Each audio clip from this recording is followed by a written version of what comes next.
ये क्या है? अरे ये देखो अथर, ये क्या है?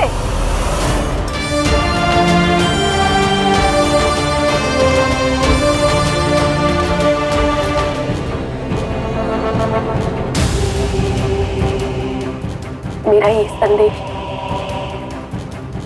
घर के सभी लोगों के लिए,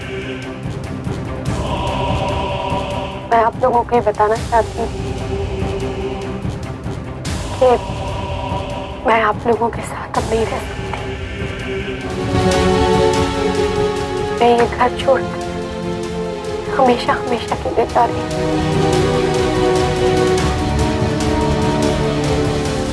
कैसे रह सकती हूँ मैं यहाँ, जहाँ मेरे रवीश की सांसें बसती हैं और जहाँ उनकी आखिरी सांस टूटी। बहुत कम वक्त मिला मुझे रवीश के साथ। इस घर में मैं उनसे मिली, उनसे प्यार हुआ, शादी भी इसी घर में हुई। ज्यादा वक्त तो नहीं मिला उनके साथ गुजारने की, लेकिन जितने भी पल उनके साथ बिताए, मानो जैसे पूरी जिंदगी जी ली। अब आप लोगों से कहना चाहती हूँ कि अगर मुझसे कोई गलती हुई हो तो उसके लिए मुझे माफ कर दीजिएगा।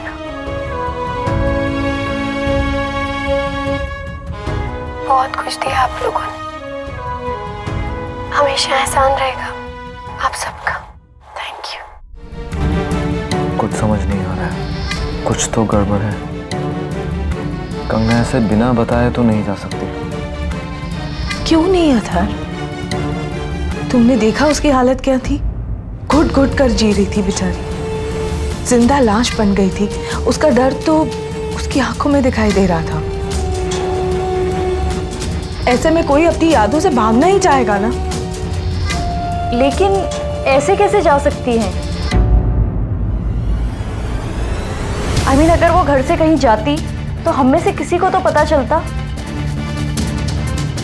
हम सब लोग घर में ही तो हैं, पर किसी ने भी उसे घर से बाहर जाते हुए नहीं देखा। वो माधव से बिना मिले ही चली गई। ऐसा नहीं हो सकता।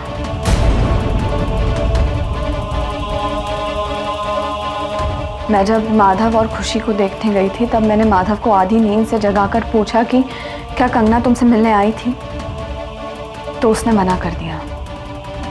कंगना के लिए माधव की कीमत क्या है ये तो हम सभी जानते हैं। उसे बिना मिले वो ऐसा कदम नहीं उठाएगी, और यही बात मुझे समझ नहीं आ रही है कि ऐसा उसने क्यों किया। देखिए, इधर आइए।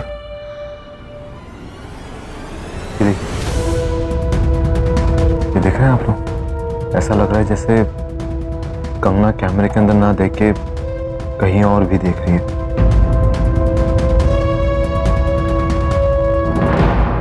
देखिए, आमतौर पर जब कोई आदमी अपना वीडियो ऐसे बनाता है खुद से तो वो कैमरे के अंदर देखता है, लेकिन ये बार बार कहीं और देख रही है। ऐसा लग रहा है जैसे किसी को देख रही है। नशे में भी लग रही है। ऐसा लग रहा है जैसे किसी ने इसे जबरदस्ती कहलवाया गया हो। और ऐसी जबरदस्ती तो सिर्फ कैलाश कश्यप कर सकता है। पापा? लेकिन पापा ये कैसे कर सकते हैं? वो खुद इस वक्त बेहोशी की हालत में है, और जिन्हें खुद का होश नहीं, वो किसी और से ये सब कैसे करवा सकता है? बिल्कुल करवा सकता है। पता नहीं क्यों मुझे शुरू से ही ये सब कुछ ठीक नहीं लग रहा है। ऐसा क्यों लगता है आपको? उनके बर्ताव पर मुझे न जाने क्यों शक हो रहा है। मैंने इस बारे में कई बार कहा है विविधा से। असल में जब भी मैं और ये आमने सामने होते हैं तो मुझे न जाने क्यों ऐसा लगता है कि ये जो कुछ भी कर रहे हैं वो सब एक ढोंग है, ड्रामा है कैलाश कश्यप का। मतलब मुझे ऐसा महसूस होता है। सिर्फ महसूस करने से क्या होता है? शायद हमें ऐसा इसलिए लग रहा हो क्योंकि इन्होंने ऐसी हरकतें की हैं पहले। नहीं, बल्कि आज जो कुछ भी हुआ उससे मेरा शक तो और भी मजबूत हो गया है। आज जब मैं उनके कमरे में गई थी, बहुत अजीब अजीब सी हरकतें कर रहे थे, तरह तरह के मुंह बनाकर मेरे आसपास घूम रहे थे। तभी अचानक मुझे सौंफ की खुशबू महसूस हुई। वो सौंफ चबा रहे थे। हाँ,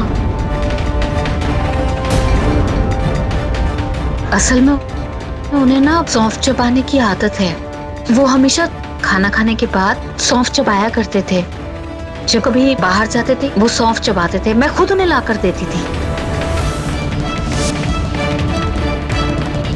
दिन भर में 50 चीजें भूल जाओ, लेकिन टोक लग जाए तो सौंफ खिलाना नहीं भूलो। लेकिन यहाँ इस घर में उन्हें सौंफ लाकर कौन दे? और ऐसी सूरत में जबकि उनकी दिमागी हालत ठीक नहीं है, अपना पिछला सब कुछ भूल गए वो, ये इतनी पुरानी आदत उन्हें कैसे याद रह सकती है? और वो उस दिन जब अथर्व और रवीश के बीच में आपस में बहस हो रही थी, तब वो दोनों पुतलों को आपस में लड़वा रहे थे।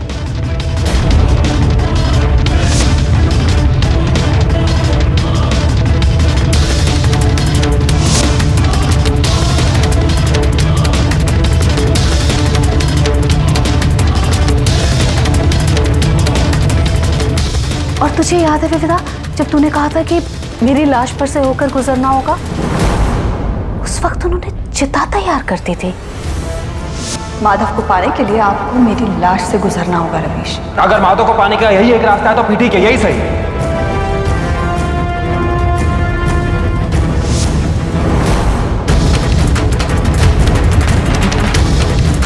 देखो भाई, मेरे हिसाब से तो उमा बिल्कुल ठीक कह रही है। अरे कुछ दिन पहले मैंने भी उसे ऐसी ऊटपटांग हरकत करते हुए देखा था, इस कैलाश को। मुझे याद है बचपन में जब मैं इसे खाना परोसती थी ना, और मान लो खाने में मैंने उसे 3 सब्जियां दी हैं, तो ये क्या करता था मालूम है? तीनों कटोरियों के लिए अलग से 3 चम्मच इस्तेमाल करता था।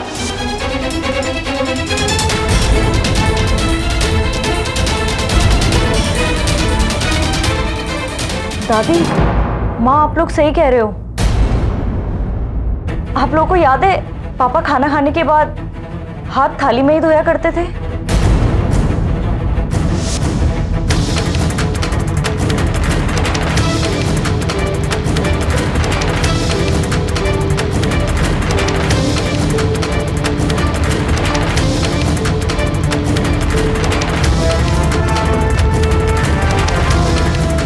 और वो अभी भी वही करते हैं।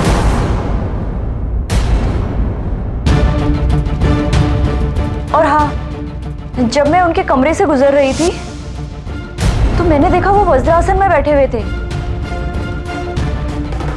याद है आप लोगों को, वो पहले भी ऐसे ही बैठा रहते थे खाना खाने के बाद?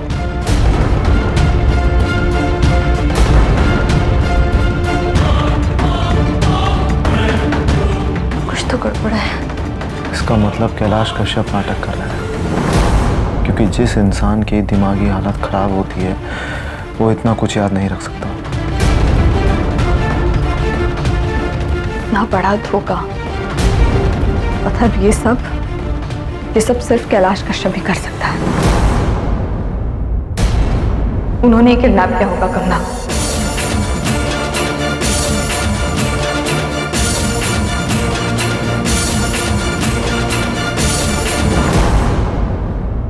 कमरे के अंदर बैठकर सब मीटिंग कर रहे हैं।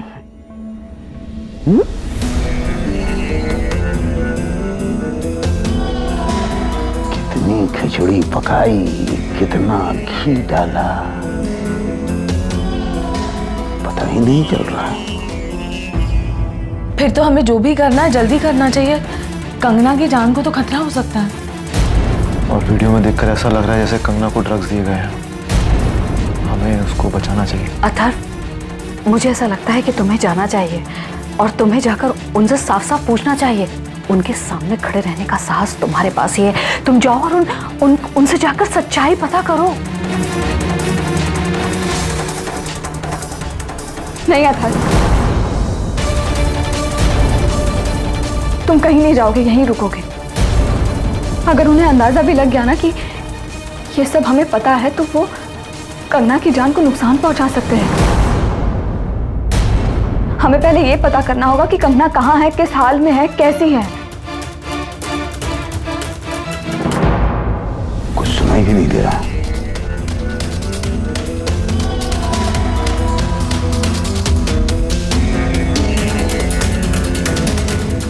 देखना तो पड़ेगा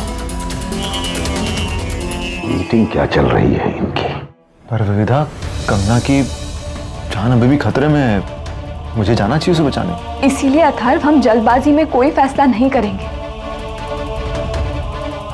ये सब उन्होंने बहुत ही प्लानिंग के साथ किया है, बहुत ही सोची समझी चाल है ये। और अगर ऐसे में हम उस इंसान को डराएंगे, धमकाएंगे तो वो कुछ भी कर सकता है ना। कंगना की जान को नुकसान भी पहुंचा सकता है। तो हमें जरा शांत रहना होगा। हमारे घर में बच्चे हैं, दादी है, बुआ दादी है, इन सब के बारे में हमें सोचना होगा। हाँ हाँ, हमें बहुत समझदारी से काम लेना चाहिए बेटा। तो क्या ये हम सबको मंजूर है?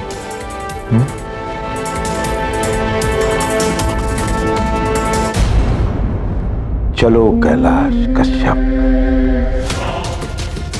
ड्रामे के लिए तैयार हो जाओ।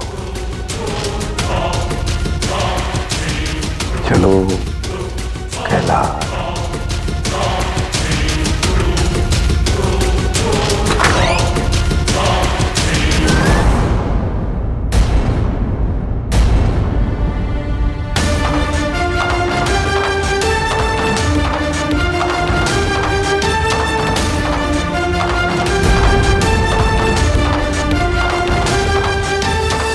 तो जैसा मैं आप सब लोगों को समझा रहा था कि अब हमें इस बारे में इतना नहीं सोचना चाहिए।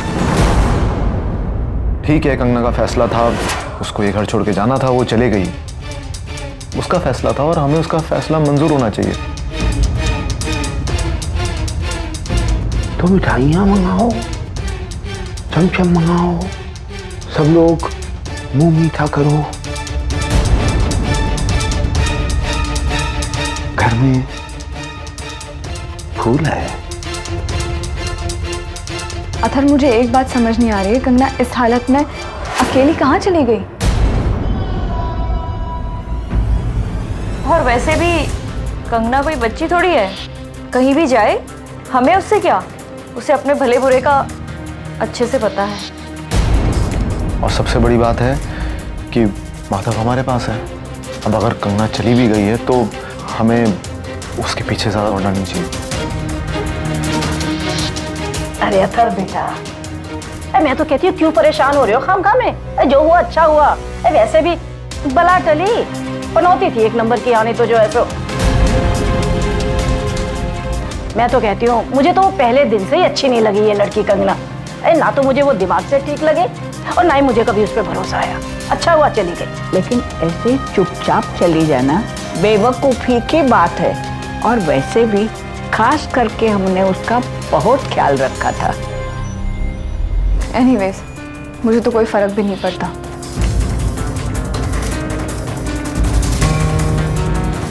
क्या कमाल के बेवकूफों की जमात है।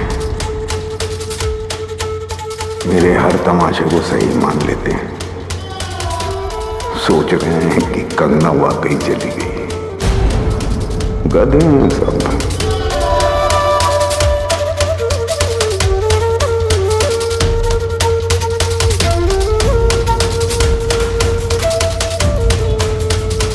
हमें पता है कि कंगना कहीं नहीं गई है। हम उसे ढूंढ निकालेंगे कैलाश कश्यप, और फिर मैं खुद तुम्हारा नंबर लगाऊंगा। सिर्फ थोड़ी सी वक्त की बात है। अब हम सब साथ हैं और तुम हमसे जीत नहीं पाओगे, कभी नहीं।